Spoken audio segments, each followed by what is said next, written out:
Boa noite a todas e a todos que estão aqui nos acompanhando pelo Esquerda Online. Vamos começar mais uma live hoje para tratar de um tema muito importante contra a reforma administrativa, contra a PEC 32, que tem sido travada no Congresso Nacional, que foi aprovada semana passada. A gente teve um texto aprovado que passou pela comissão especial, depois de uma manobra do governo que trocou deputados da comissão para conseguir, mesmo com uma bancada, que esse texto fosse aprovado. Há uma percepção de que esse texto vai ainda tramitar na Câmara, o governo tenta aprovar ainda esse ano, mas existem muitas percepções de alguns deputados, inclusive da base do governo, de que já não é mais possível aprovar essa PEC. A gente teve aqui em Brasília uma jornada de lutas travada pelos servidores públicos que fizeram atos em frente ao Congresso Nacional, servidores que vieram de todas as partes do país para fazer pressão junto aos parlamentares, com as falando, fazendo corpo a corpo para os parlamentares, e sem dúvida essa pressão acabou colaborando para que a base governista, deputados da base governista, votassem inclusive contra a PEC 32. Eu vou chamar aqui a Rafaela Florâncio, servidora do FCE, que está, inclusive, no aeroporto, participando dessa pressão, e está voltando agora à noite para Fortaleza. Ela interpelou corajosamente o Arthur Lira durante uma coletiva de imprensa no Salão Verde da Câmara, o Arthur Lira que está à frente desse processo e tenta costurar alianças para fazer que seja possível que a PEC seja aprovada. Rafaela, Olá, boa noite, Scarlett, boa noite a todos e a todas que nos acompanham. Boa noite, Rafaela, bem-vinda.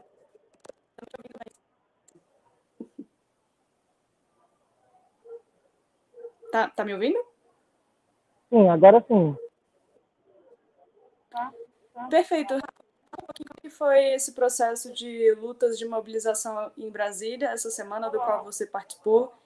Inclusive dessa situação que você teve aí de enfrentamento ao Arthur Lira, bastante corajosa, fez perguntas que os jornalistas não fizeram, não poderiam fazer, e você corajosamente representou todas as pessoas que estão indignadas com essa reforma administrativa que está sendo tramitada aí no Congresso.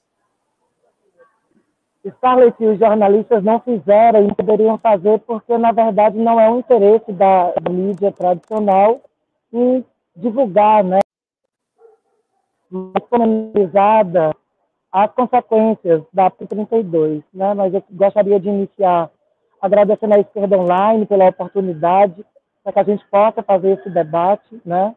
Nesse enfrentamento quanto à PEC 32, vem sendo fundamental o papel dos servidores se deslocando para Brasília.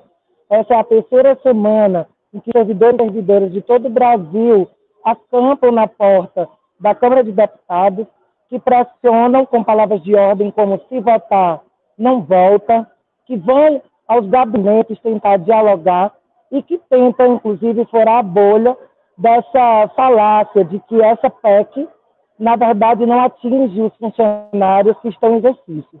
Primeiro, é importante dizer que a nossa luta ela não é individual. Então, embora se fosse verdade, o que não é, se a PEC ainda assim não atingisse os funcionários que já estão em exercício, ainda assim teriam razões suficientes para continuarmos na luta, porque a defesa contra a PEC 32 é a defesa dos serviços públicos, e essa defesa é, portanto, muito maior do que dos servidores públicos. Então, nessas 3 semanas, nós vemos intensificando essa pressão localmente nos estados, mas também em Brasília. Ontem a gente estava passando do anexo 1 para o anexo 2, nós identificamos que tinha alguns repórteres e percebemos que teria ali uma coletiva, né? A gente estava com a blusa do movimento, escondeu a blusa com as bolsas e ficamos aguardando, né? Descobrimos que era do Lira, então a gente ficou aguardando. Na primeira oportunidade, eu fiz a pergunta, né, sobre o que ele achava da PEC 32, da PEC da rachadinha. Foi visível, inclusive, a elevada de tom do Lira quando eu interpelo da entrevista. Ele estava falando sobre a questão da Petrobras, inclusive estava colocando a culpa para os deputados, para os governos, né, de estado, para os governadores, a culpa pelo aumento da gasolina. Ele se irrita, me desafia para que eu aponte pontos, né, que seriam, que atingiriam os servidores públicos. Eu começo a falar e logo ele cancela, em menos de 5 minutos de coletiva, ele cancela a entrevista, né? É importante salientar na resposta que ele coloca para a gente, Scarlett, primeiro que é uma falácia a ideia de que a PEC 32 não atinge o funcionarismo público que já está em exercício, atinge de diversas formas. As formas mais perversas é a possibilidade do ingresso da iniciativa privada com a redução de 25% da jornada de trabalho e também de salário, além de avaliações periódicas, avaliações que já existem, que já são eficientes, mas que eles vendem, principalmente para a população que não é tão atenta aos trâmites do funcionalismo público, uma ideia de que passar no concurso público é uma espécie de algo eterno onde não há punição, o que não é uma verdade. Né? Então, nós somos atingidos por avaliações que são anuais e que nós passaremos, inclusive, a ter chefias imediatas que serão indicação política. E é por isso, especificamente por isso, pelas indicações políticas e não pelo ingresso a partir de concurso público, que essa PEC que ficou popularmente conhecida como a PEC da rachadinha.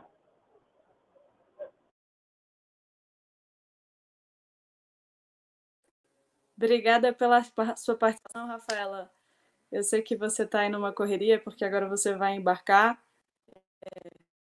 A gente, assim que possível, vai exibir um vídeo dessa interpelação para o Arthur Lira, que deixou ele bastante sem graça, inclusive encerrou a coletiva de imprensa assim, bastante abruptamente. Eu vou passar a palavra para o Cacau Pereira. Eu vou anunciar também quais são os participantes da nossa live. A gente vai contar a presença aqui, presença ilustre do deputado Gervásio Maia, da Paraíba, com o Davi Lobão, que é da coordenação geral do Sinusef, a Rivânia Moura, que é da coordenação geral do Andes, o Toninho, que é da coordenação da Fazubra, e vamos ter ainda um vídeo de saudação da Thalira Petroni do PSOL, que também é uma das a luta dentro do Cacau, eu vou passar a palavrinha para você agora, um pouquinho, para você expor como é que está a situação do texto, em que medida ela atinge os servidores públicos, quais são os piores dessa PEC para o serviço público, quais foram as mudanças que aconteceram semana passada para cá e qual a situação dela agora com os artigos que foram retirados, depois inseridos no texto que passou pela comissão especial. Obrigada por estar aqui. Boa noite a você.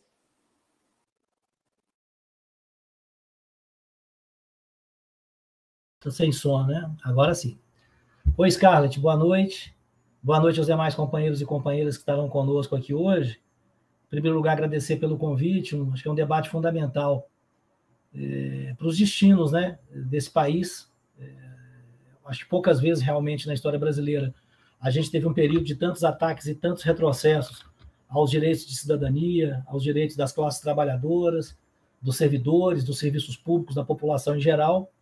E esse é o marco geral dessa reforma administrativa que está em tramitação. Nós entramos agora na fase do plenário, né? Ela já passou pela Comissão de Constituição, Justiça e Cidadania, com poucas mudanças, mas pelo menos uma mudança que foi relevante naquele momento, que foi tirar o poder do presidente e extinguir órgãos da administração direta por decreto. Passou agora por essa comissão especial e o que nós tivemos, na verdade, foi uma piora em relação ao texto original, porque não só foram conservados todos os mecanismos que absolutamente mudam a natureza do serviço público no Brasil, atacam direitos dos servidores atuais e dos futuros, retiram o acesso da população a um serviço público e estatal e direcionam, né, esses serviços, vamos dizer assim, para a iniciativa privada, como também incluiu alguns jabutis, vamos dizer assim, e houve rupturas de acordos, né, que estavam em curso. O principal aspecto que eu destacaria aí dos acordos que estavam em discussão seria a volta, né, da possibilidade da cessão ampla de equipamentos públicos, da terceirização, o famoso artigo 37A, né, servidores públicos que acompanham aqui têm mais noção disso, mas que literalmente ele aniquila, né? Ele abre a porteira completamente para privatização, para terceirização do serviço público. Ataca fortemente o problema, a questão que envolve a estabilidade dos servidores públicos, permitindo que, no caso da perda da estabilidade por decisão judicial, não exija mais o trânsito em julgado da decisão, mas sim uma decisão por órgão colegiado, em segunda instância. A possibilidade da demissão de servidores em estágio probatório com 2 avaliações negativas, que serão feitas por chefias indicadas diretamente e controladas pelos gestores. A extensão dos prazos, né, no que diz respeito aos contratos por prazo determinado para 10 anos. Havia também uma negociação em torno desse tema para reduzir para 6. A possibilidade de redução, né, de jornada de salários em até 25%. E dentro dos jabutis, aí, a constitucionalização das guardas municipais enquanto força armada, enquanto força policial, né, que é algo muito preocupante nos marcos de um Estado que vem se caracterizando nesse momento por uma gestão muito autoritária, né, pelo governo Bolsonaro, seguido por vários governos estaduais. Então, esses aspectos eles pioraram um texto que, na verdade, já era um texto muito ruim. E eu queria, no tempo que me foi dado aqui, abordar 5 aspectos, né? Não pretendo aqui tratar da totalidade da reforma, mas buscar um enquadramento em 5 elementos que me parecem que são muito importantes. O primeiro é que essa reforma, se aprovada do jeito que está, ela completa a transição no Brasil para um modelo de administração pública de matriz gerencialista, voltado ao mercado. Grosso modo, na história brasileira, nós tivemos o período que ficou conhecido como patrimonialismo, em que não havia separação das funções do Estado, da função do gestor, isso até a República Velha. Tivemos depois, né, no período da industrialização, da modernização do Estado brasileiro, a adoção de uma série de leis e uma profissionalização do serviço público, isso aí com uma matriz tradicional, né, da administração pública mais moderna. A Constituição de 88, ela marca um avanço que consolida muitos direitos sociais, mas 10 anos depois, governo do Fernando Henrique, Bresser Pereira, emenda constitucional 19, começa a desmontar para fazer a transição para um modelo de administração para o mercado, gerencialista, que é o que se pretende consolidar, né, com a PEC que está em discussão. Então, eu diria que é uma mudança de grande envergadura, que tem um significado histórico, porque ela modifica vários elementos da prestação do serviço público no Brasil, desampara, privatiza, enfim, vai ter consequências muito ruins, não só para os servidores quanto para a população. É uma entrega, digamos assim, de vários direitos sociais, né, que passam, que perdem esse caráter, viram mercadorias ou serviços que vão ser prestados pela iniciativa privada, exploradas diretamente ou mediante concessão, outorga, entrega de equipamentos públicos. O que é algo que, inclusive, em vários países está sendo questionado. Alguns países fizeram essa experiência, se tiver tempo a gente relata aqui um pouco, e estão recuando. Durante a pandemia da Covid-19, por exemplo, a Espanha teve que recuar, né, no modelo de privatização que eles fizeram na saúde, porque simplesmente o setor privado não atendia as pessoas que estavam com a Covid e que precisavam de tratamento.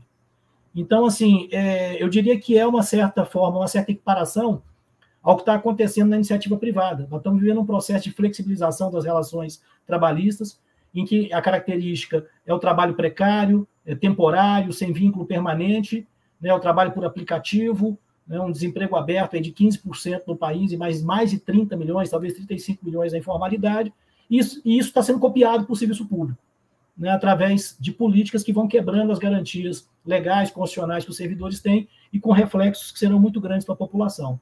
A desvalorização do serviço público significa deixar de atrair os melhores quadros, os melhores trabalhadores que se preparam para ir para o Estado prestar um serviço público. E isso tem consequência para a população. Segunda questão que eu destacaria é que a PEC ela busca quebrar a espinha dorsal do regime jurídico dos servidores.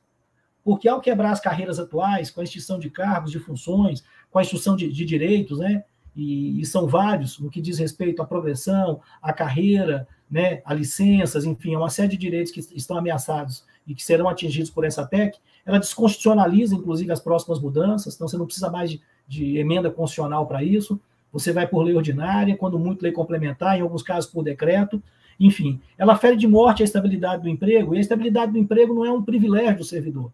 A estabilidade do emprego, ela é uma condição para que o servidor, além de atender a população, ele seja um fiscal da população.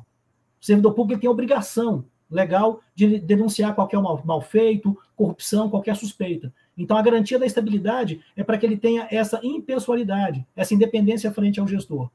E o que o governo quer é reinstituir um Estado patrimonialista, em que o servidor tenha que, digamos assim, usando a expressão comum, né, comer na mão do gestor. Ele vai ficar nessa dependência porque ele perde a estabilidade, deixa de entrar no serviço público pelo concurso, ou seja, passa a ser um estado de apadrinhados. Então, um retorno a 100 anos atrás. Introduz elementos de uma avaliação de desempenho, que não é uma avaliação de desempenho para melhorar o serviço público, né, ou para que o servidor alcance uma melhoria, uma progressão na sua carreira, mas uma avaliação de desempenho autoritária, né, que vai possibilitar que, por perseguição política, o servidor seja exonerado, perca a sua função do serviço. Então, essa quebra do regime jurídico único, para além de atingir os servidores, ela atinge a população com muita força, porque ela vai colocar no serviço público brasileiro, fundamentalmente, apadrinhados, né, dos gestores que ali estarão. Ela coloca, na verdade, em extinção as carreiras atuais. Ela coloca em extinção todos os servidores que hoje estão na ativa. Terceiro aspecto que eu queria destacar, que me parece que é muito importante. Essa reforma, ela tem uma visão extremamente autoritária e busca implantar um modelo extremamente autoritário de gestão pública.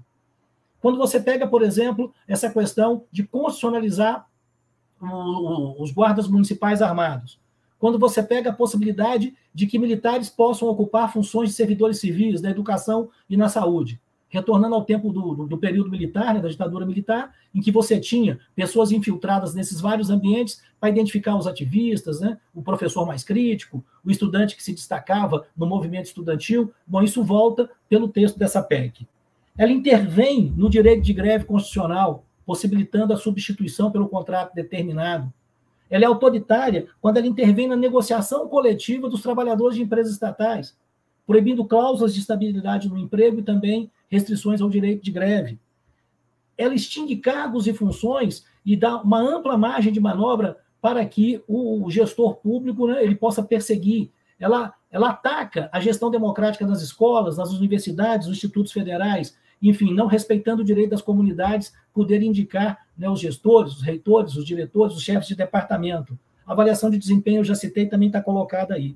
Enfim, é a expressão de um modelo autoritário, né, que está na administração pública brasileira hoje, que está no Estado brasileiro, que é o que significa o governo do Bolsonaro, e é trazido para a esfera da administração pública com todos esses requintes de crueldade. Então, essa visão autoritária, totalitária, que marca hoje no Brasil. O quarto aspecto que eu queria trazer, que é muito preocupante, afeta os servidores atuais e os futuros servidores, são as mudanças pelas quais os regimes próprios de previdência dos servidores vão passar.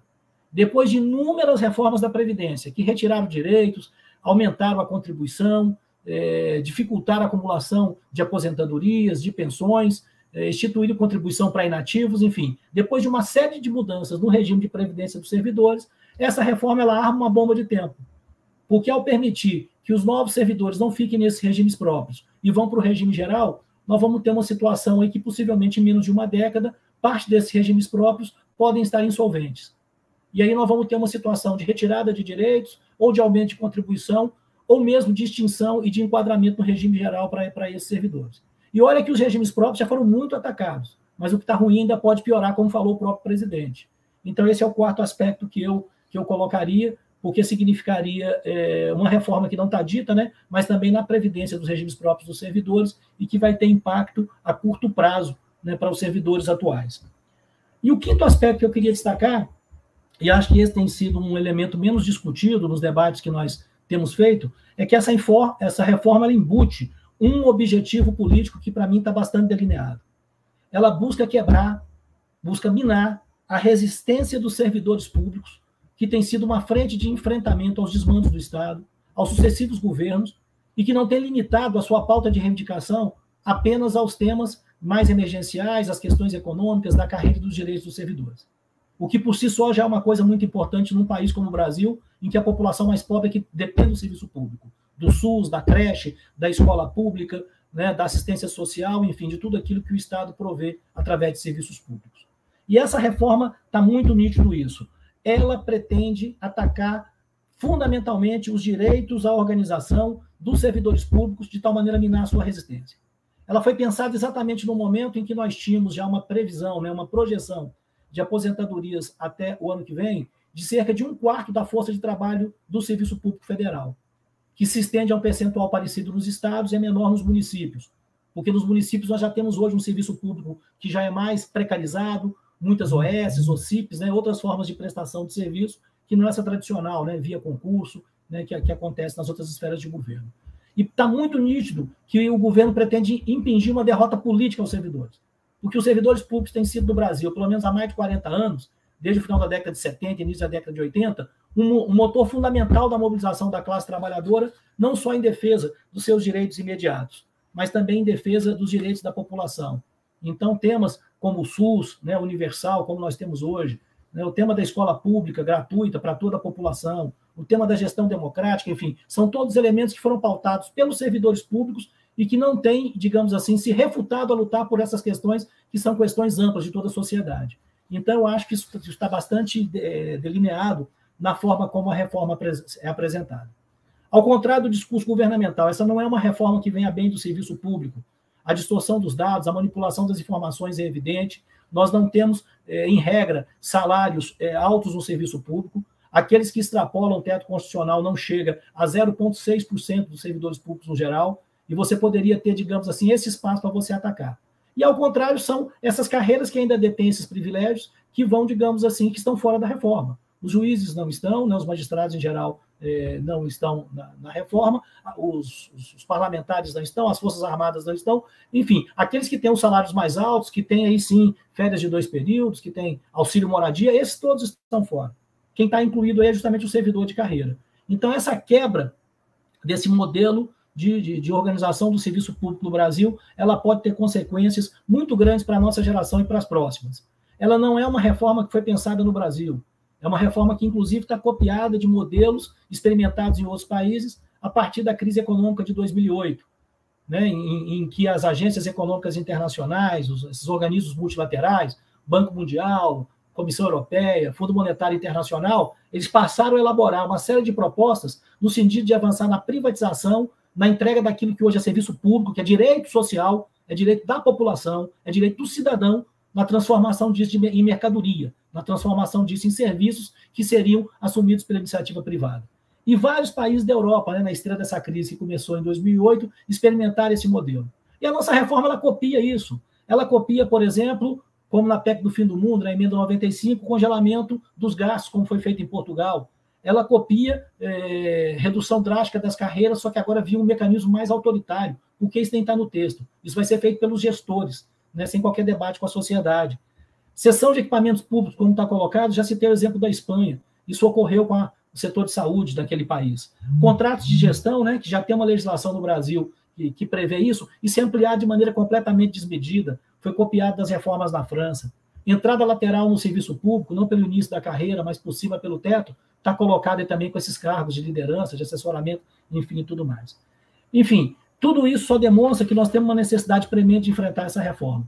A sua aprovação vai significar um retrocesso para a nossa população, um retrocesso para os serviços públicos no Brasil, e acho que é um dever, né, não só da esquerda, mas de todos os democratas, de todos aqueles que têm responsabilidade com esse país, evitar que essa burguesia que está à frente do Estado brasileiro nesse momento, e que eu tenho chamado de uma burguesia lumpen, porque é dessa maneira que ela se comporta, não tem nenhuma visão de Estado, uma visão de futuro, que esse projeto seja derrotado. A barbárie não pode triunfar sobre a civilização. Muito obrigado.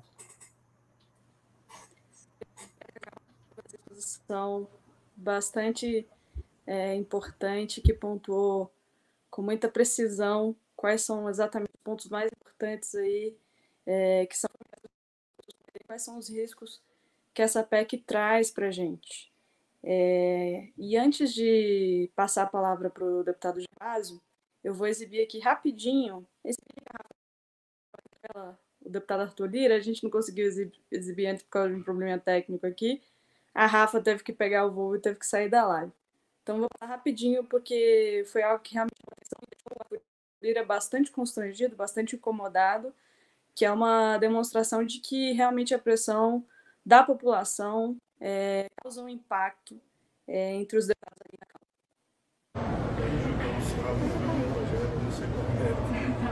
Presidente Arthur Lira, sobre a PEC 32. Não, sou cidadã e gostaria de ouvir o senhor sobre a PEC 32 e o quarto substitutivo do texto. O senhor é a favor da PEC da rachadinha? A PEC da rachadinha, o senhor é a favor? Pode dizer que senhor, com todo respeito, eu estou perguntando. A PEC da rachadinha, então o senhor é a favor? Tranquilo, o senhor já disse. A PEC 32, por gentileza. Pode dizer que eu vou para a base eleitoral do senhor. Passa aqui. Fique à vontade lá. Quer a passagem? Vai avançar não. Eu sou... Só me responder, meu Eu amigo. encontro o senhor. Você vai publicar? Então, deixa eu dizer, a PEC 32 ela foi tratada com coerência nesse caso. É mentirosa, são mentirosas as alegações de que ela mexe com o direito adquirido, de que ela mexe com a estabilidade. Se a senhora me provar um artigo que mexa no funcionário atual público, a senhora tem todo o direito de reclamar. Foram Mas apresentados... a PEC não mexe em nenhum direito adquirido de nenhum funcionário. Nós apenas defendemos que o Estado tenha condição de fazer o Estado mais leve, mais amplo, mais moderno, sem os pesos que hoje carregam. E nós não estamos atrás de penalizar. O senhor pediu, eu posso apresentar para o senhor. O corte substitutivo, ele apresenta 25% de corte e investimento na iniciativa privada. Além disso, ele ainda possibilita o corte dos funcionários por avaliação de pessoas que não são de carreira. É a famosa PEC da rachadinha. Mas está aqui, o nosso presidente da Câmara se recusa a discutir. Inimigo dos servidores.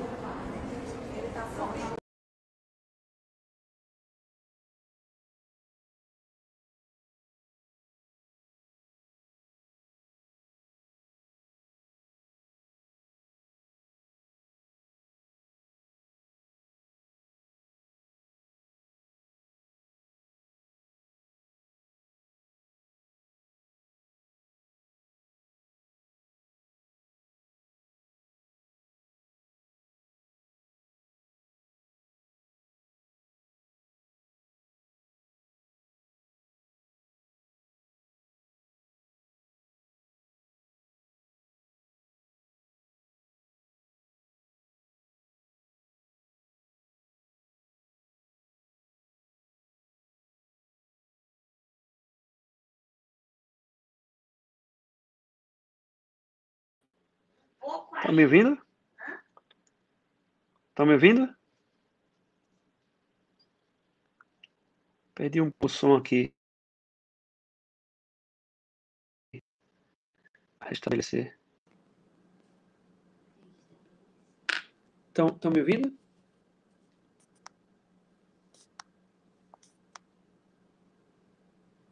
Eu não estou conseguindo escutá-los. Tá mudo. Quer que eu ajeite?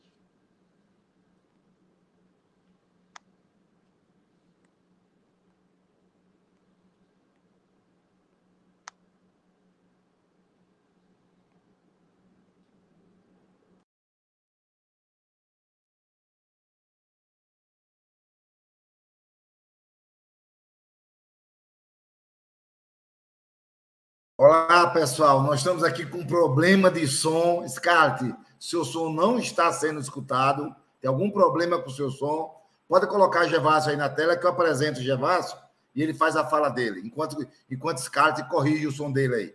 Então, bota o companheiro Gervásio Maia aí. Deu certo? Olá, Gervásio. Seu som está perfeito. O som de Scarlett. Gervásio, seja bem-vindo aqui ao Esquerda Online. Te agradeço muito a sua presença, querido. E como você é membro titular da comissão do CCJ, que a PEC 32 passou por lá, agora está passou pela comissão especial, você também era membro titular da comissão especial, coordenador da bancada do PSB. Eu queria que você fizesse aqui para a gente uma leitura do que foi essa experiência aí nesse debate, tanto na CCJ como na comissão especial, e qual é o seu cenário para o futuro. Não sei se você leu hoje, mas vários meios de comunicações importantes, né, divulgam aí que o governo vai secundarizar a PEC 32. Provavelmente porque não encontrou os votos suficientes, né, e vai priorizar a questão do combustível, vai priorizar outras coisas, secundarizando a PEC. Então, eu queria que você aqui desse um quadro para a gente dessa situação, como parlamentar e quem acompanhou lá de dentro das comissões. Estão conseguindo me ouvir bem? Está dando para me ouvir? Muito bem, pode falar. Primeiro eu quero saudar a Scarlett, ao Cacau, que participou aqui agora há pouco, a você, Davi, a todos que nos acompanham, e dizer que foi assim um debate bem interessante, tanto na Comissão de Justiça, que eu tive a oportunidade de participar como membro titular, e depois disso na comissão especial, que é a comissão de mérito, e que, como vocês acompanharam, o relator fez várias alterações no seu substitutivo, no seu voto, e a cada alteração que ele fazia, ele registrava em alto e bom som que estava melhorando o texto da PEC e retirando pontos ruins. Para nossa surpresa, já nos últimos instantes, para o início da votação, a gente descobre que o substitutivo tinha sido alterado mais uma vez, e dessa vez o relator ele não tinha informado a comissão. O corpo técnico dos partidos, eles iniciaram a batalha para tentar entender o que é que tinha sido modificado, e o fato é que eles tinham dito que não iam incluir o 37A, aí eles devolvem o 37A naquele instante, e, entre outras coisas, eles acrescentam no texto a atividade complementar, que deu muito mais amplitude à destruição que representa a PEC 32. Dizer que a PEC 32 ela não atinge os atuais servidores, ela não apenas atinge, mas ela destrói o serviço público. É muito maior do que isso. Porque a gente até conversava lá na hora, na comissão especial, tarde da noite, e era consenso, era unanimidade, o parecer no sentido de que a atividade complementar, por exemplo, em relação à Câmara dos Deputados, todos que trabalham na Câmara, todos que trabalham para os 513 deputados, são considerados trabalhadores como sendo uma atividade complementar à atividade dos 513, repito. E daí a gente começou a montar, ou seja, a avaliar a realidade em outros poderes. No Tribunal de Justiça, todos complementam, todos representam uma atividade complementar às atividades dos desembargadores. E com isso, com essa tal da atividade complementar, chega no texto a tal do servidor temporário, do prestador de serviço temporário, da atividade temporária, que é um arranjo por todo o Brasil, nos governos estaduais, um arranjo antigo, e nos governos municipais também. Eu até ontem, sabe, Davi, fiz uma fala na tribuna, no plenário, Ulisses Guimarães, dizendo que a forma de você melhorar não é você aprimorar um arranjo, fortalecer o arranjo, que foi o que aconteceu lá. Eles pegam a figura do prestador de serviço, ampliam o prazo de permanência deles por 10 anos, pior do que isso, arrancam a parte dos direitos trabalhistas. Então, de certa forma, eles fortalecem o arranjo. E esse arranjo ele não é bom para o Brasil. Ele não é bom para os estados e ele não é bom para os municípios. Mas, Gervásio, qual seria o mecanismo adequado para tentar corrigir isso? Simples demais. Você daria um prazo de 4, 5 anos para os atuais prestadores que trabalham nos estados, que trabalham nos municípios, principalmente nas escolas e nos hospitais. Você daria um prazo para eles ficarem aí mais 5 anos trabalhando e se preparando para o concurso público. Claro que sim. Mas não. Coloca no texto, aprofunda as dificuldades em relação ao trabalho precarizado, fortalece o trabalho precarizado e coloca esses servidores no olho da rua. E o pior, se você for avaliar isso na prática, a gente vai ter uma rotatividade do precarizado. Porque os que ficarem 10 anos, primeiro vão tentar lutar para ficar mais tempo.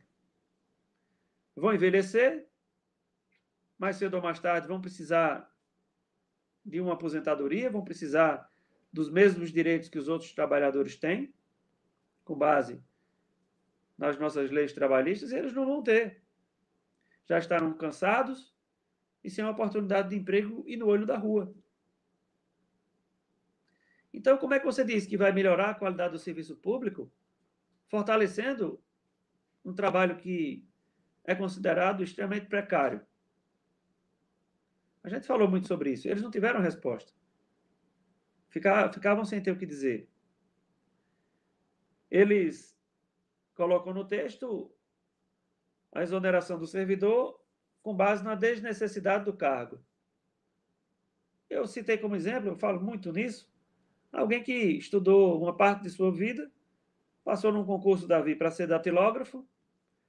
Hoje a gente não tem mais máquina de datilografia, mas quem passou num concurso é um servidor qualificado. E mais do que isso, é um servidor que conhece profundamente o seu ambiente de trabalho. Vai colocar ele no olho da rua? Não, você pega esse servidor, coloca o servidor na vastidão, no universo gigantesco que a gente tem do serviço público, numa escola de governo, e com isso, você pode qualificar esse servidor, já muito ambientado na sua atividade, seja no Estado, no município, no governo federal, e prepara ele para ele ingressar na área da informática.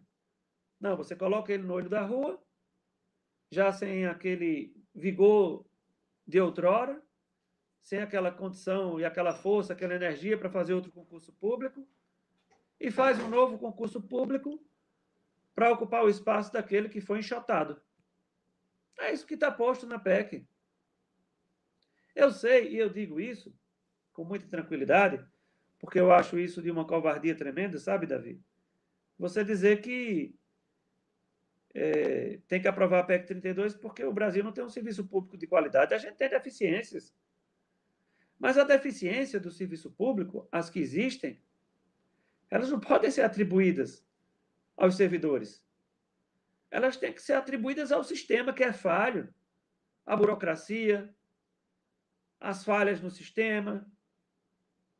Aí sim, seria um debate muito interessante.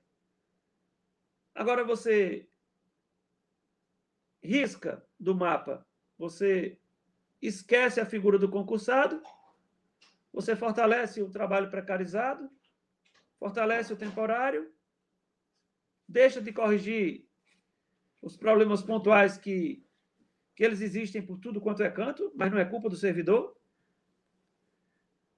e vai dizer que as coisas vão melhorar dessa forma? Claro que elas não vão. Claro que não vão. O que eles querem é entregar o serviço público à iniciativa privada. O 37A é exatamente isso. E eu cito como exemplo um prefeito que se elege, descobre que os servidores de educação, quase a sua unanimidade, não votaram nele, ele vai e entrega a gestão municipal de educação à iniciativa privada, com o direito de auferir lucros. Então, assim, a PEC 32, ela, se você espremer, não sai praticamente nada que se possa aproveitar. A jornada de trabalho. Quem não sabe que isso é um instrumento de chantagem? É uma ferramenta de chantagem que eles colocaram aqui. Ora, como é que a gente vai... É uma piada. Como é que a gente vai diminuir a jornada de trabalho se a gente tem necessidade de mais servidores nos quadros dos estados, dos municípios e do governo federal? Ora, se eu preciso de mais servidores, como é que eu vou diminuir a jornada de trabalho dos que já estão? Ora, você diminui a jornada, diminui os salários.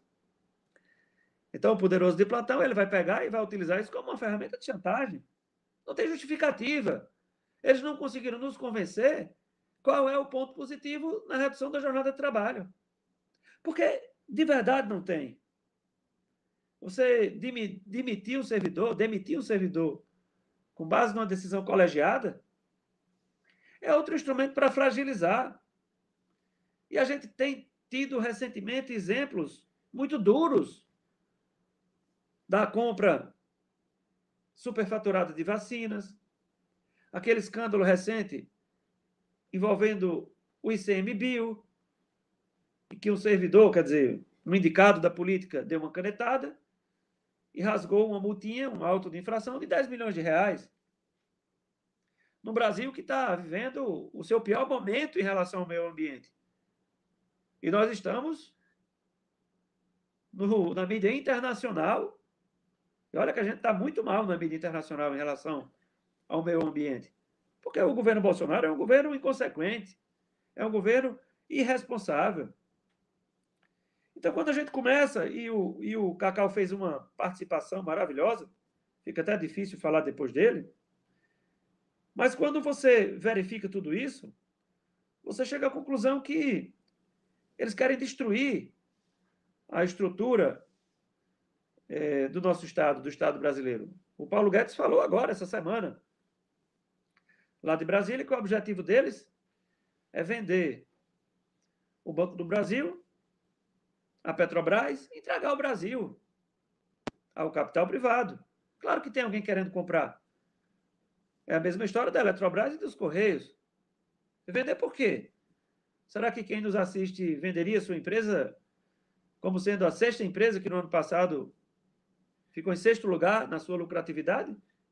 A Eletrobras, que num passado bem recente tirou quase 17 milhões de pessoas do escuro, que não tinham direito a ter energia elétrica nas suas residências.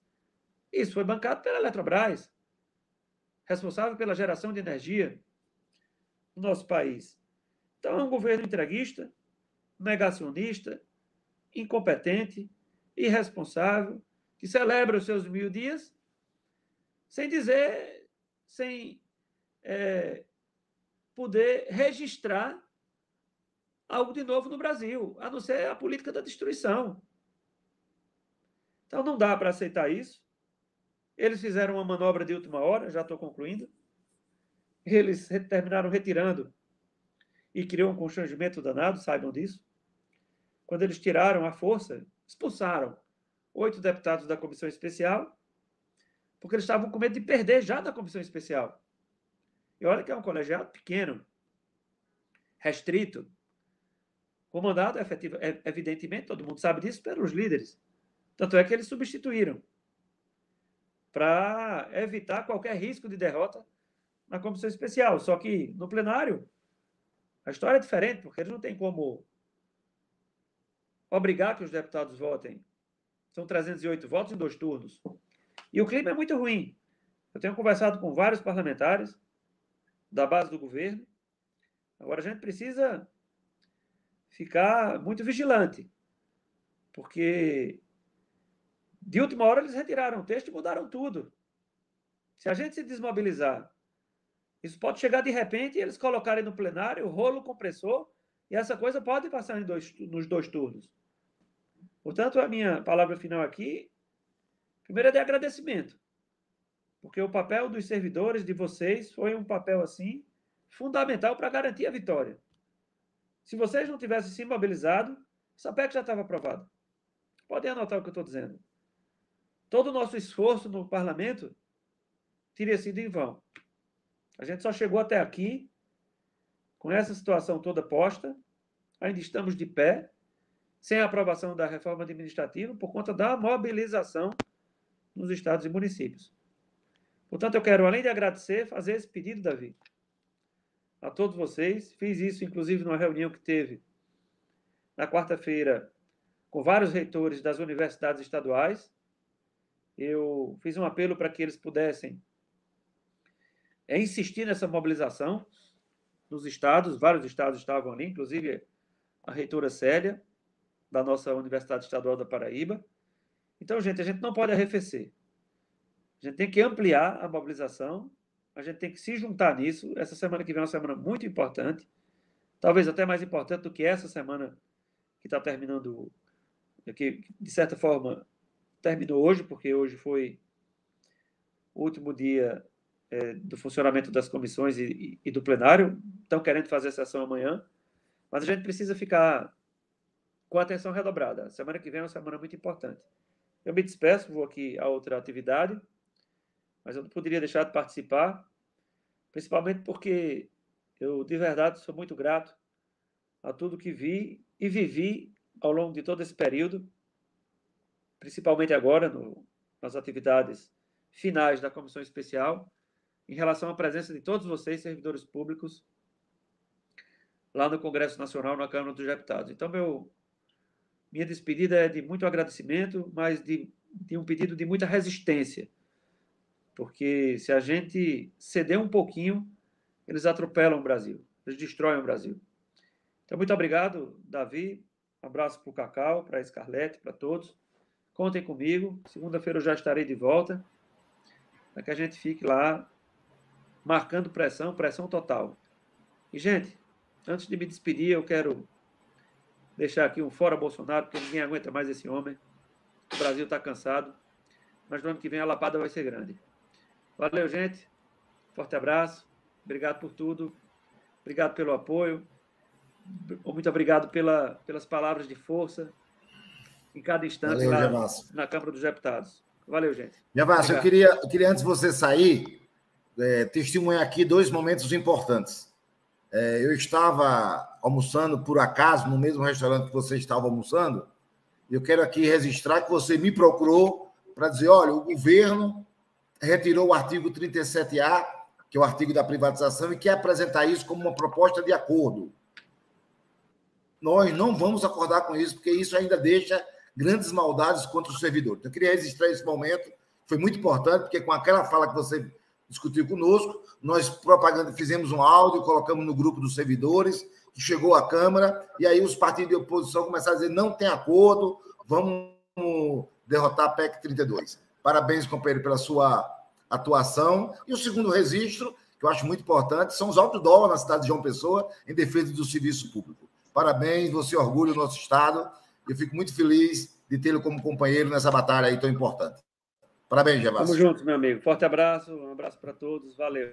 Até segunda. Scarlett, está com um microfone bacana aí, Scarlett? Vamos lá. Obrigada, deputado Gervásio. Obrigada pela participação aí. Um bom trabalho aí na Câmara e obrigada por ser um ponto de resistência aí no Congresso contra a PEC 32. Um abraço. Valeu. Obrigado. Tchau. Estou de volta com o som.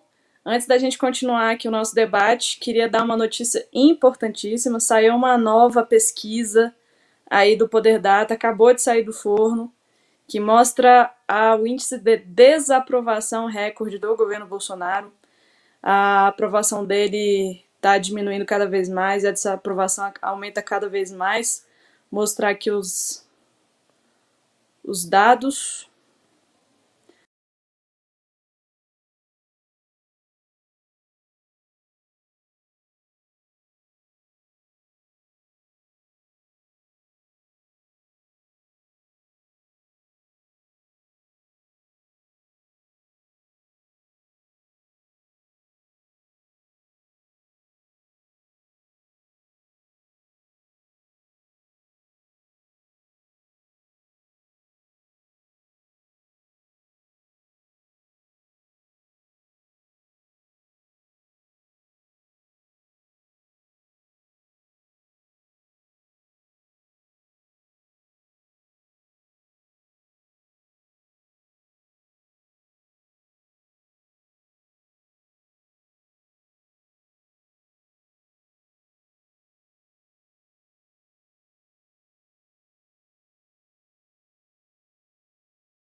Lobão, vou passar a palavra para você agora, para você falar um pouquinho. O Sinasef é uma das entidades que teve à frente aí da jornada de lutas dos servidores públicos contra a PEC 32, fazendo aquele trabalho de corpo a corpo aí no Congresso Nacional, conversando com deputados da base do governo, inclusive.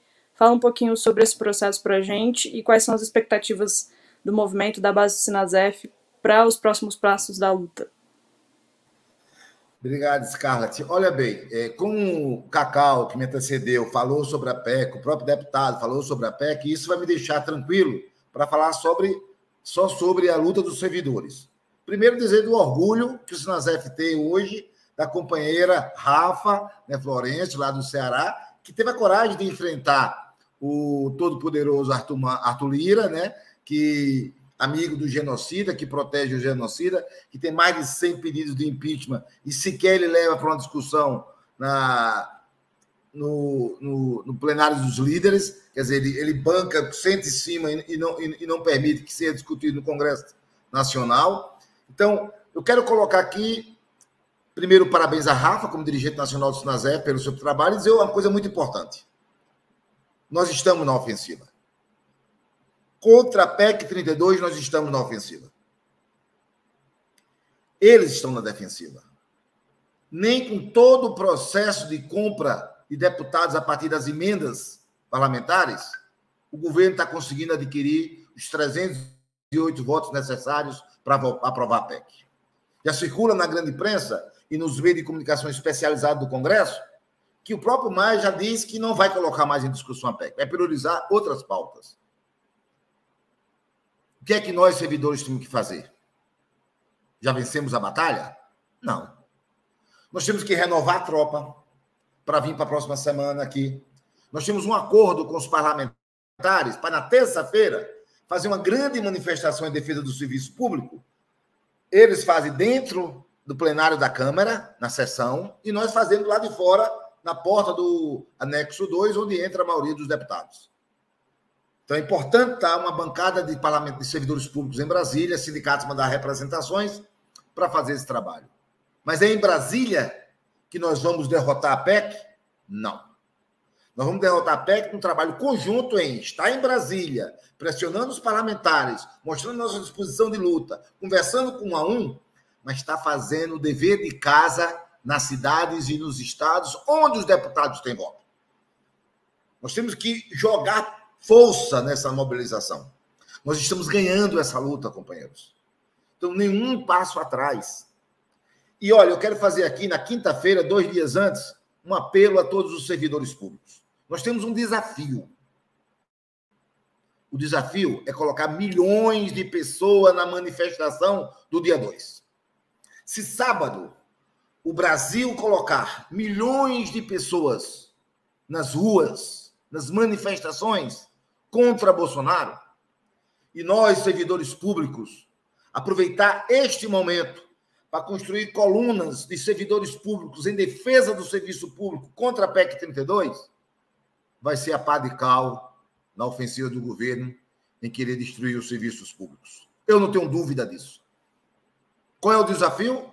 É mover a nossa base, é mover os trabalhadores do serviço público. Nós somos 12 milhões no Brasil. O servidor público no Brasil são 12 milhões. É um número significativo. Não estoura a marca, como eles dizem. 12 milhões de servidores públicos é um percentual muito menor do que muitos países do mundo afora. Se você pegar a lista da OCDE, né, da Organização Comercial de Desenvolvimento Econômico, o Brasil está lá embaixo. Tem potencialidade para contratar ainda muitos servidores públicos para prestar um bom serviço à sociedade, ao povo pobre. Então, nesse momento, o desafio posto para a gente é: precisamos colocar milhões nas ruas. Servidor público, você está sendo chamado. Estou querendo destruir a sua carreira. Estou querendo destruir o serviço que você presta à sociedade. Estou querendo destruir o seu salário, a sua condição de vida. Temos que nos mexer, nos mover para sábado estar nas ruas. Na próxima semana, os sindicatos mandam uma representação para Brasília. Então, o Sinasef vai tentar montar aqui, a nível nacional, algo em torno de 30 a 50 dirigentes sindicais das seções de base, membro da direção nacional também. Mas é importante mover nos estados.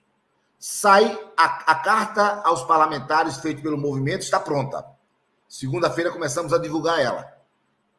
Então vamos pegar essa carta e levar em casa de deputado, nos estados. Aqui nós vamos em gabinete em Brasília. Nos estados, vamos na casa deles. Forma uma comissão de servidores, bata na porta. Deputado, eu quero vir aqui falar com você. Quero entregar essa carta a você.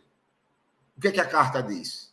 Diz o dano que causa à sociedade a PEC 32 e chama o deputado a votar contra ela, a gravar um vídeo, independente de partido, independente de ideologia, grava um vídeo dizendo que é contra a PEC, que a gente joga nas nossas redes, que a gente divulga a sua posição. É esse o objetivo da carta.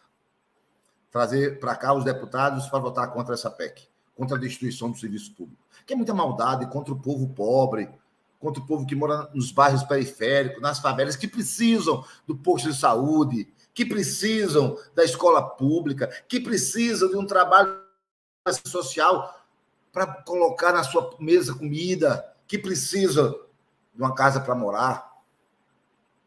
Então, tudo isso, pessoal, nós temos que combater a PEC 32. Eu queria registrar aqui a minha felicidade de estar hoje aqui junto aos companheiros do MTST, na porta da casa do senador Flávio Bolsonaro, comprada com dinheiro da rachadinha, né? 6 milhões de reais em dinheiro vivo. Quem é que tem 6 milhões de reais em casa, hein? O cara paga 6 milhões de reais em dinheiro, né? É algo incomum, improvável, né? Mas era dinheiro que ele não podia depositar na conta, porque não tem como explicar. É dinheiro de rachadinha, é dinheiro de roubo, é dinheiro de furto, é dinheiro de corrupção, né? Então, hoje houve uma manifestação na frente da casa do Flávio Bolsonaro. Nós estivemos lá para parabenizar e apoiar os companheiros do MTST. Então, é uma batalha muito grande. E eu quero terminar minha fala dizendo o orgulho de estar aqui junto com a companheira Rivânia, junto com o companheiro Toninho, parceiros de primeira ordem na luta contra a PEC 32. Né? Saudades, a Rivânia escolheu não vir para Brasília essa semana, deixou aqui muitas saudades, muitas marcas. Toninho também não veio, mas na próxima semana quero eles aqui com a gente, para que a gente possa fazer aqui ombro a ombro a grande luta contra a PEC 32. Ninguém esqueça, o dever de casa em Brasília. Nós estamos ganhando essa luta, pessoal. Nós estamos derrotando a PEC 32. Vamos para cima. Obrigada, Lobão. Só confirmando, ver se está todo mundo me ouvindo agora. Estão me ouvindo, pessoal? Ah, perfeito. Toda vez que eu coloco um vídeo ou uma imagem aqui, dá um probleminha no meu som. É uma interferência aqui com o aplicativo. Coisas da vida de online de lives.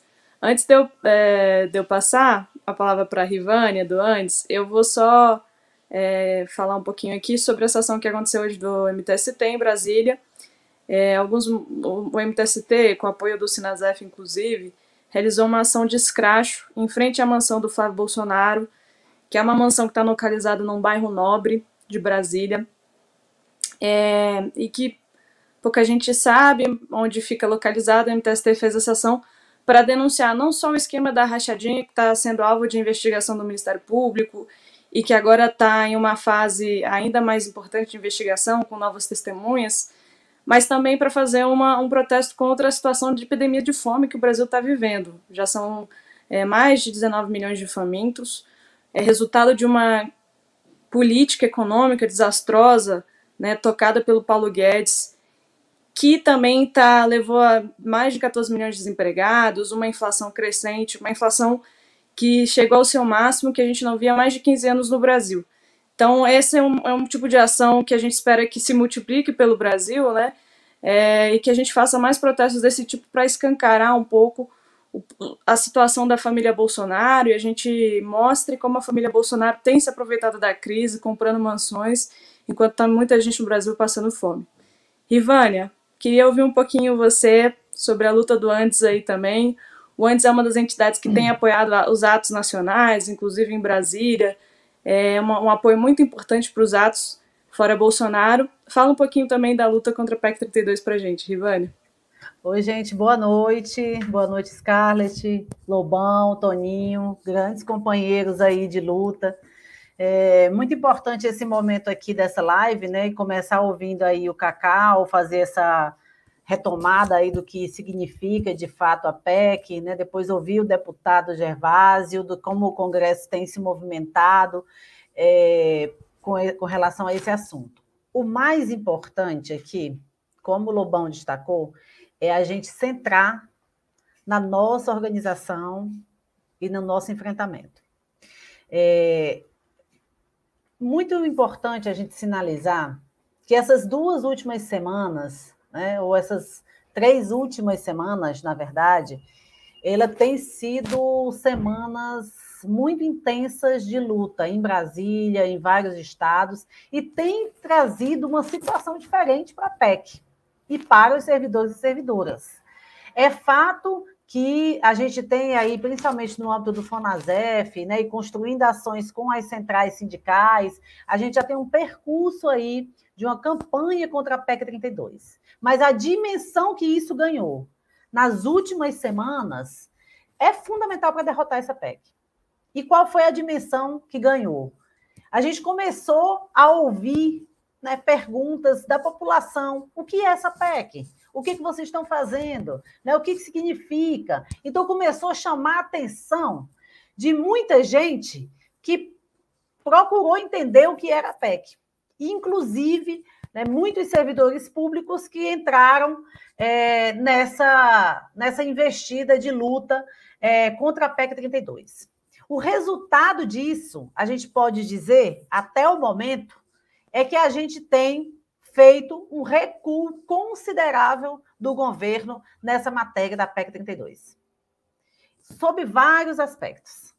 O aspecto da manobra na comissão especial para conseguir aprovar o relatório, inclusive, né, trazendo de forma mentirosa a questão de uma possível negociação para a retirada do artigo 37A, quando a gente estava lá dentro do Congresso. E naquele momento foi fundamental que o conjunto dos servidores e servidoras que estavam ali, em frente ao Congresso Nacional e dentro do Congresso Nacional, dizer não tem acordo. Não tem qualquer possibilidade de acordo com essa PEC, porque ela não nos representa em nada. Não tem um interesse da classe trabalhadora que esteja sendo respondido com essa PEC. Ela é totalmente voltada para a entrega do nosso patrimônio nacional para o capital. Ela é totalmente voltada para a abertura indiscriminada das terceirizações no serviço público, para a abertura das contratações de organizações sociais, de empresas, para gerir a coisa pública. Então, ela é totalmente contrária ao que nós entendemos ser responsabilidade do Estado brasileiro, e, nesse sentido, nós temos feito o enfrentamento. Então, a nossa fala aqui é nessa expectativa também do quanto a gente precisa manter essa organização de luta, tanto nos estados, porque a gente sabe que o momento da pandemia ainda impõe condições, né, limites para a participação de diversas pessoas que gostariam de ir para Brasília, que estão nesse mesmo sentido, né, no mesmo sentimento da necessidade de fazer a luta, que faça também nos seus estados. A ação nos aeroportos tem sido, assim, uma parte muito importante, tanto para quem vai sair, os deputados e deputadas que vão sair dos seus estados, como recepcioná-los também em Brasília. Então, o conjunto dessas ações que a gente tem feito nessas 3 últimas semanas deram um novo impulso a essa luta contra a PEC 32 e nos fazem acreditar que a gente pode derrotar essa PEC. E é esse sentimento de acreditar que a gente pode derrotar essa PEC que deve mover as pessoas para a rua no dia 2, né, que deve mover vários servidores e servidoras para estar em Brasília na próxima semana. Só para a sua alegria, Lobão, estarei em Brasília na próxima semana, certo? Então, vamos aí compor, né, várias ações de luta em Brasília. Dizer que o Antissindicato Nacional tem feito uma investida muito grande, porque entende que é fundamental esse processo de luta, porque entende que a gente precisa enfrentar esse governo e derrotar esse governo, é derrotar as suas pautas, principalmente essa PEC 32, que tem sido a principal pauta do governo desde o início do seu mandato. Então, o Andes tem feito uma investida grande aí para levar, né, representantes das nossas seções sindicais, da diretoria nacional. Então, a gente tem crescido a participação durante essas semanas. O Lobão falava aí, né, do Sinasef colocar 30 pessoas na próxima semana, entre diretores e as suas seções sindicais, e a gente tem mantido aí esse número no Andes. Essa semana nós tivemos, né, em Brasília, com mais de 50 pessoas das direções das nossas seções sindicais e da nossa diretoria.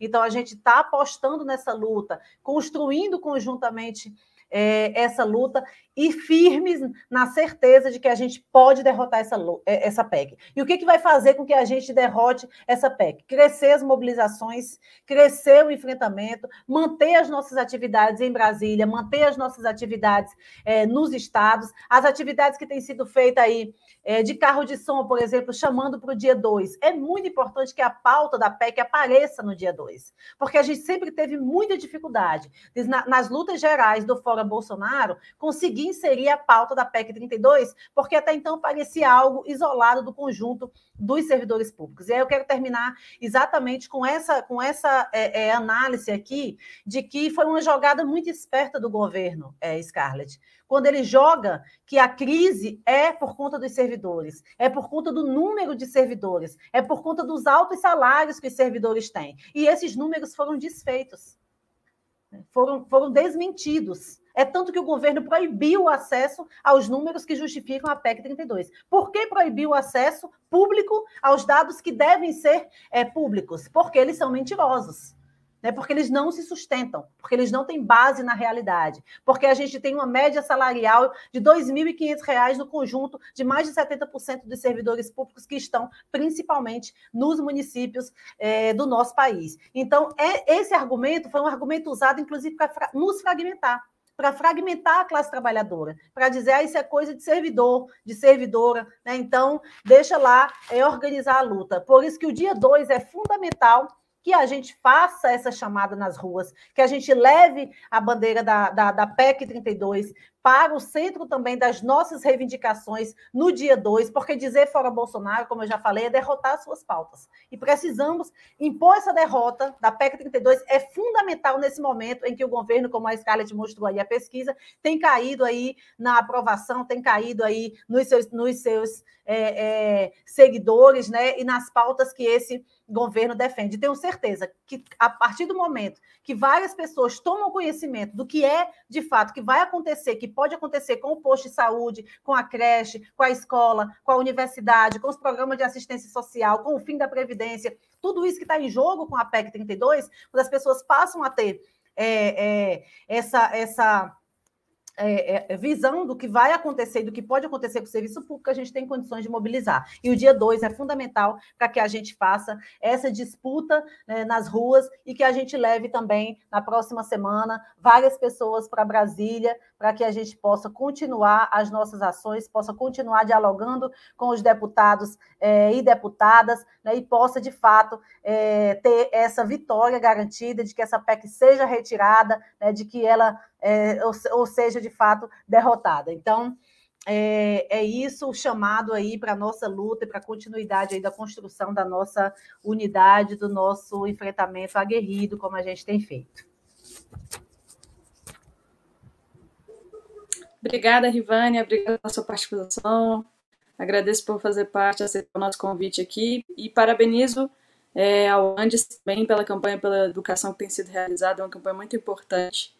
E para a gente, já estamos chegando aqui quase no teto da nossa live, eu vou passar para o Toninho, da FASUBRA, da Coordenação Geral da FASUBRA, para falar um pouquinho bem sobre a perspectiva dos técnicos da educação no serviço superior público.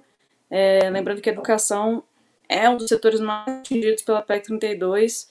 Muitas pessoas geralmente acreditam que os salários médios de serviços públicos são muito altos, mas a gente precisa lembrar que essa PEC ela atinge a todos os servidores públicos de todas as esferas, e os servidores da educação, de modo geral, não são muito bem remunerados, e são servidores que vão ser bastante atingidos caso a PEC seja aprovada. Então, Toninho, tá agora com você a palavra. Obrigada por ter aceitado o convite. Boa noite. Boa noite, Scarlett. Boa noite. É um prazer estar aqui com a Esquerda Online. E é um prazer estar dividindo a tela com companheiros tão valorosos como a companheira Rivânia, que me antecedeu, o companheiro Lobão, o Cacau e os parlamentares que aqui também passaram, né? Acho que é importante dizer, Scarlett, que além dos ataques desse governo federal, o Lobão até fez uma brincadeira, nessa semana nós não estávamos em Brasília, nós também estamos enfrentando os governos estaduais, né? Eu sou de São Paulo, essa semana estive em São Paulo acompanhando o ataque do governo Dória com o seu PLC que é muito parecido com a PEC 32 do governo federal e que tenta desmontar o serviço público em São Paulo. Então, quer ser um pouco mais realista que o próprio rei. Né? Na verdade, duas faces da mesma moeda. Nós estamos com uma representação da direção nacional da FASUBRA em Brasília desde o dia 30 de agosto, acompanhando esse processo e toda semana renovando não só a direção, mas também uma representação da base, né, toda semana presente em Brasília, contribuindo com essa luta dos servidores públicos das 3 esferas, como você disse, e debatendo o que é fundamental, o enfrentamento do desmonte do Estado brasileiro. Essa PEC, como o Cacau citou aí, além de atingir os servidores públicos da ativas, os servidores públicos aposentados, os servidores públicos que poderão entrar no serviço público, atinge fundamentalmente os usuários do serviço público. Porque imagine você, um governo do Estado, entregar para a iniciativa privada setores que a iniciativa privada visa em obter lucro, que geralmente é o setor da saúde e da educação. Então, aquele trabalhador, aquela trabalhadora que pensa no seu posto de saúde, o postinho médico de saúde no seu bairro, que está recebendo a vacina gratuita nesse momento, que tem um polo de pesquisa público que está pesquisando a vacina para enfrentar a pandemia, que sonha um dia, como eu sonhei, né? E sonho ter meus filhos na universidade pública, em uma educação pública de qualidade. Se a PEC 32 passar, isso não vai ocorrer. Então, nós precisamos também dialogar com esses usuários, que serão mais atingidos, o povo da periferia, o povo dos morros, o povo das favelas e o povo pobre desse país. Esse país tão desigual e que esse governo insiste em aplicar essa desigualdade. Então, esse Estado público, Estado indutor de políticas públicas, ele não vai ter mais para atender a população. Portanto, esse enfrentamento que também nós, servidores públicos, temos feito a cada dia em Brasília. Né? Temos emparedado os parlamentares, como foi colocado aqui, pela Rivânia, pelo próprio Lobão, pressionado em Brasília, desde a sua chegada no aeroporto até nos seus escritórios dentro da Câmara dos Deputados. Né? Estamos perseguindo não só os deputados, mas o presidente da Câmara. Na semana passada, também uma companheira da base da FASUBRA também cercou o presidente da Câmara e também tensionou com essas perguntas, né, do desmonte do Estado brasileiro. Mas, como foi citado aqui, estamos orientando nossa base a fazer pressão nos estados. É nos estados que nós derrotaremos essa PEC. Porque parlamentar, ele sabe que na sua base eleitoral, no seu estado, no seu local, onde ele busca os votos, é que pesa mais. E comprou briga com servidores públicos, que são, né, os municipais, que são a maioria dos servidores públicos desse país. Para concluir, eu quero também aqui contribuir com a chamada do dia 2 de outubro. Eu acho que é fundamental que nós chegamos o sexto ato de rua, chamado pelas entidades, pelas centrais, pelo Fora Bolsonaro. Então, é um momento que nós avancemos no sentido de ocupar as ruas, de tomar esse espaço, de denunciar a PEC 32, de denunciar as mazelas do país e dizer que esse projeto de reforma do Estado é um projeto punitivo e que não atende o conjunto de trabalhadores do serviço público. O governo fala em modernização, em valorização do serviço público. Na verdade, o Cacau já disse aqui, é uma PEC punitiva, é uma PEC que busca o enxugamento e a entrega do Estado brasileiro. Portanto, o dia 2 de outubro tem um papel fundamental para a gente derrotar o Bolsonaro, ainda em 2021. Né? Porque esse segundo semestre é um segundo semestre que pode nos colocar, né, à frente desse embate contra esse governo que tem destruído o Brasil. Né? Não é à toa que nós estamos atingindo uma inflação de 10%. Não é à toa que nós estamos atingindo aí o número de desemprego de 15 milhões no país e 5 milhões de desalento. Portanto, o nosso ato do dia 2 cumpre um calendário, como cumpre também o próximo ato em novembro. Mas dia 2 de outubro é fundamental que nós estejamos nas ruas, que convoquemos todos e todas para estarem na rua e participar conosco nessa mobilização contra o Bolsonaro, em defesa do Estado brasileiro, em defesa do serviço público para aqueles que precisam e, fundamentalmente, em defesa dos nossos direitos, né, que a cada dia que passa tem sofrido um processo de ataque e de desqualificação por parte desse governo. E nós não podemos admitir uma ação como essa. Então, companheiros e companheiras que assistem essa live, que assistiu a explicação tão preciosa do Cacau, né? A gente não precisa nem repetir aqui o que ataca o conjunto de servidores. O chamado é pressão dos estados, pressão dos parlamentares, enviar representações a Brasília na próxima semana, para que nós possamos derrotar a PEC, enterrar a PEC definitivamente, para que ela não vá para o plenário, e no dia 2 de outubro estarmos nas ruas, ocupando as ruas, fazendo os atos fundamentais e pressionando o parlamentar e seu Estado, porque o parlamentar que votar na PEC 32, como a gente tem dito em Brasília, não volta em 2022 para Brasília para um novo mandato. É isso, Scarlett. Obrigada, Toninho, pela sua participação. Mais uma vez, parabenizo aí pela luta, de todos da FASUBRA também, que estão atuando aqui em Brasília. Eu estou baseada em Brasília, então encontrei com alguns companheiros da FASUBRA também, nos atos da Câmara, e queria parabenizar a todos. Vamos continuar firme nessa luta, ainda não, a gente tem mais pela frente, né, agora com uma possibilidade de derrota do governo, mas é a pressão aí nos estados que vai fazer com que a gente consiga realmente derrotar a PEC. Para encerrando o nosso debate, eu queria só chamar o Cacau aqui de novo, umas palavrinhas finais, agora sobre a perspectiva de como é que a gente pode lidar com a PEC aí nas próximas semanas.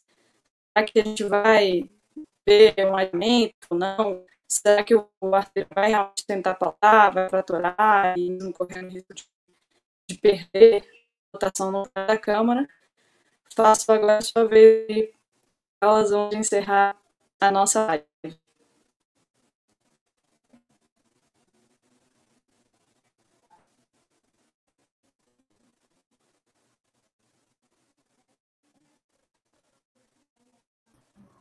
Agora sim. Eu quero manifestar, em primeiro lugar, a minha concordância com as avaliações feitas pelo Lobão, pela Rivane e pelo Toninho, que localizam a importância da pressão que está sendo feita em Brasília sobre os parlamentares, né? Uma ação muito aguerrida das entidades sindicais do funcionalismo, fundamental nesse momento, mas que ela esteja combinada e conjugada com o que acontece na sociedade como um todo e particularmente nas manifestações contra o governo Bolsonaro, pelo impeachment, pelo fora Bolsonaro, nessa unidade de ação ampla que a gente está buscando construir e que tem agora nesse sábado, né, os atos que estão previstos em todo o país. Até o momento que eu acompanhei na parte da tarde, já eram 240 municípios que tinham manifestações previstas. Eu estou falando aqui de Minas Gerais, nós tínhamos mais de 35 cidades já com manifestações também organizadas para o sábado, e esse é um movimento fundamental. Nós estamos num momento, nesse terreno de polarização, nós precisamos construir uma massa crítica cada vez maior, que entenda que o que está acontecendo, por exemplo, na CPI da Covid, em que vem à tona o escândalo da Prevent Senior e como ela atuou, né, durante o período da pandemia, é apenas uma pequena amostra do que pode acontecer com um serviço de saúde privatizado. Enquanto os nossos servidores, né, no SUS, com toda a dificuldade, precariedade, né, cortes no orçamento, com todas as dificuldades, enfrentar essa pandemia de maneira altiva, buscando, né, da melhor maneira possível, prestar o serviço à população que é exigido nesse momento, nós vimos essa empresa, né, atuando de maneira negacionista, levando à morte pessoas, negligenciando a saúde das pessoas, tratando como um número a mais nas suas estatísticas, liberando leitos de UTI quando não poderia, e até antecipando, né, causa-mortes de pacientes desse plano de saúde, dessa empresa, essa Prevent Senior, para poder lucrar com a agonia, né, com tudo o que significa para as famílias, né, você ter uma pessoa numa situação de doença como essa. Então, eu dou esse exemplo da Prevent Senior porque eu acho que ele é um exemplo muito prático, muito concreto do que significa essa privatização em larga escala que está se propondo. É esse o modelo, né? A medicina empresarial não vai nunca cumprir o papel que o SUS pode cumprir. A educação privatizada não vai nunca cumprir o papel que as universidades públicas, os institutos federais, a educação básica dos estados e municípios cumprem para a nossa população. A assistência social nunca será encarada da mesma maneira por entidades privadas, sejam elas filantrópicas, OS, OCIPs ou o que tiver por aí, como ela é encarada pelo serviço público. Então é disso que se trata. É uma desconstrução, né, de conquistas que nós, com muita dificuldade, conseguimos inserir na Constituição de 1988. Isso foi resultado de um processo de lutas que culminaram não só na derrota da ditadura militar, mas na democratização, ainda que parcial, do Estado brasileiro, na conquista de direitos fundamentais, dentre eles o próprio direito de organização sindical dos servidores, o direito de greve conquistado da marra, mas significou fundamentalmente uma tentativa de erguer um estado de bem-estar nesse país que não chegou a ser completo, mas que, digamos assim, ele arranhou de alguma maneira aquilo que seriam direitos sociais mínimos. Nós não alcançamos, né, o patamar que a nossa população precisaria, esse patamar civilizatório mínimo, que o capitalismo não vai nos dar isso. Mas mesmo essas pequenas conquistas é que estão colocadas agora em xeque. É isso que está sendo destruído. E reitero, para encerrar, algo que eu tenho insistido muito, acho que o próprio funcionalismo público tem que refletir sobre isso, sobre o que tem sido o seu papel na história recente brasileira, que vai muito além, né, da organização sindical, da organização imediata para a luta econômica, para os seus direitos. Mas o papel que o funcionalismo público no Brasil tem cumprido nos últimos anos é de uma caixa de ressonância em defesa de direitos sociais amplos da população. E não é à toa que o governo trata com tanto ódio o servidor público, que usa expressões como ter uma granada no bolso, como passar a boiada, tudo aquilo que nós vimos.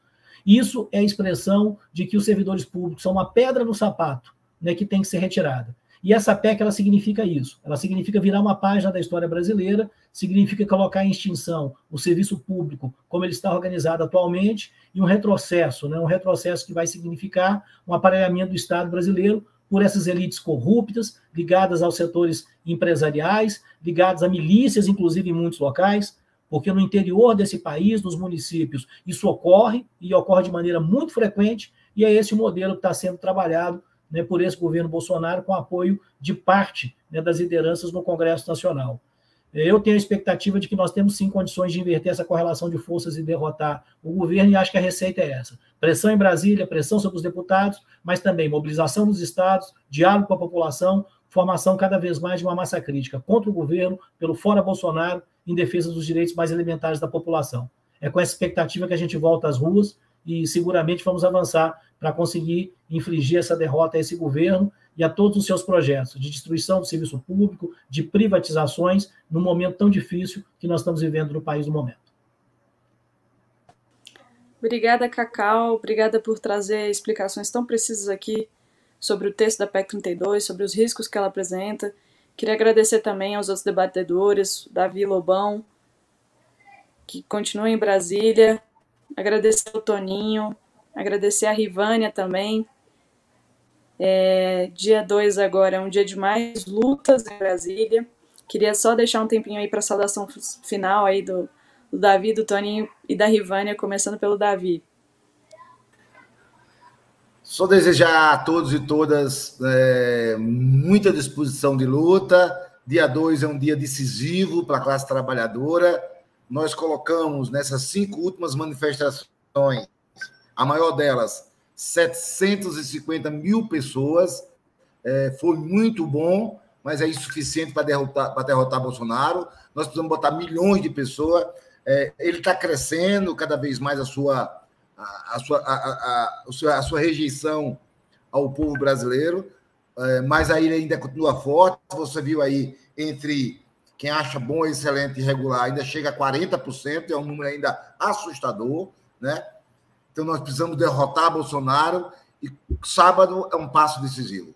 Então, companheira Rivânia, companheiro Toninho, estamos aqui esperando na próxima semana. Eu vou ficar em Brasília aqui, dia 2 estarei no ato, e na terça-feira no aeroporto, lá às 7 horas da manhã, fazendo aquela nossa grande agitação, esperando os parlamentares. Cacau, querido, um beijão bem grande. Felicidade de estar aqui com você. Muito bom. Obrigado por tudo. Obrigada, Lobão. Rivânia? Nosso chamado que continua aí para a luta, né? Dizer primeiro que é muito bom ouvir o Cacau, ouvir todas essas questões que ele nos apresenta aqui com relação a PEC. Fortalecer o nosso chamado para o dia 2 é fundamental, é crucial nesse momento que nós estamos agora. E, como eu disse na minha fala inicial, levar a pauta da PEC, contra a PEC, para a manifestação do dia 2, né, por entender que essa pauta tem sido aí a pauta que o governo jogou peso e nós estamos jogando um peso grande também para derrotar essa PEC, para derrotar essa proposta de desmonte do Estado brasileiro, de fim dos serviços públicos. Então, o dia 2 é um dia... Então, o dia 2 é um dia muito importante para a nossa luta. Lobão falou que vai estar em Brasília, eu vou estar no ato do Rio de Janeiro e logo em seguida vou para Brasília para as manifestações na próxima semana. Estamos aí na mobilização da nossa base. É importante quem nos acompanha aqui no EOL dizer da nossa tarefa militante também, de levar milhares de pessoas para as ruas no dia 2, de fazer a denúncia desse governo. É inadmissível que o Congresso Nacional continue a ser conivente com os crimes que o governo Bolsonaro tem cometido, com os crimes que estão sendo evidenciados na CPI, e que são evidenciados todos os dias pelas denúncias do que representa esse governo para a população brasileira, para os serviços públicos, para a classe trabalhadora do nosso país. Então, é importante que o Congresso Nacional tome uma atitude também com relação ao governo Bolsonaro, porque é inadmissível o silêncio frente a tantos crimes cometidos por esse governo. E é nesse sentido que a gente precisa estar nas ruas, porque a derrota desse governo não pode ser nas urnas somente. A derrota desse governo tem que ser agora, tem que ser em 2021, tem que ser com a classe trabalhadora na rua, tem que ser com a luta, porque a gente precisa voltar a acreditar que só a luta muda a vida, que só a classe trabalhadora organizada pode trazer ganhos efetivos para as nossas necessidades, para as necessidades da nossa classe. E, para isso, é fundamental derrotar esse governo. Então, se você defende o SUS, se defende a educação pública, se acredita que é fundamental que o Estado tenha atuação nessas áreas, é fundamental, portanto, derrubar esse governo, porque ele é contra tudo o que diz respeito ao atendimento das necessidades sociais da classe trabalhadora no nosso país. Então, lutar em defesa da educação pública, lutar em defesa do SUS, é fundamentalmente derrotar o governo Bolsonaro, que tem um projeto privatista de entregar a saúde, de entregar a educação e todas as áreas do serviço público para a iniciativa privada. Todas as ruas no dia 2. É isso. Obrigada.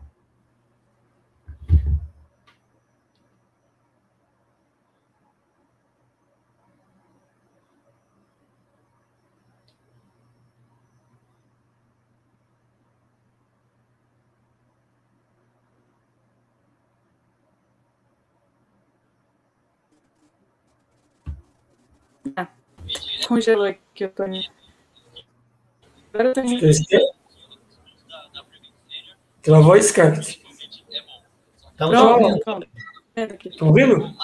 Nós vamos fazer uma saudação rápida aqui. Deixar um abraço a todos e a todas, né? Rivane, Scarlett, Cacau e Lobão.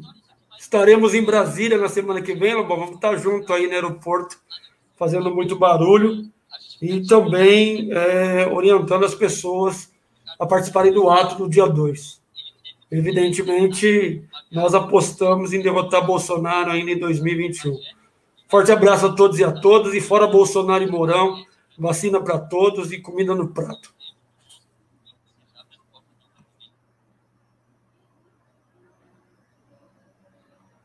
Vocês... Sendo que hoje o Bolsonaro foi vaiado quando teve Belo Horizonte, então mais uma demonstração da insatisfação popular, foi uma grande vaia. A gente tinha um vídeo de saudação da deputada Thalíria Petroni para exibir, que infelizmente não foi possível exibir por questões técnicas, mas o vídeo já está na rede, ela comenta um pouquinho sobre a situação da P2, da luta no Congresso. Deem uma olhada nas nossas redes, curtem, compartilhem.